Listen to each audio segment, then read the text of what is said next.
All right, so looking now at example 4, we have a similar situation. Example 4, our LCM is going to be 2x squared.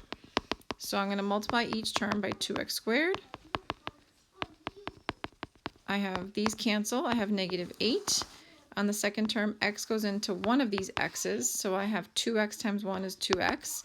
And in the third term, 2 goes into 2, so I have x squared times 1, which is x squared. I have a quadratic. I'm going to move these terms to the left side so that I have a positive x squared. So I end up with, on the left side, x squared minus 2x minus 8 is equal to 0. I don't have a GCF, so I'm going to factor into two binomials, x times x. 2 times 4 is 8. I have a negative on the bigger number, a positive on the smaller. I'm going to set up two equations. X plus 2 is 0, or x minus 4 is 0. X equals negative 2, or x equals 4.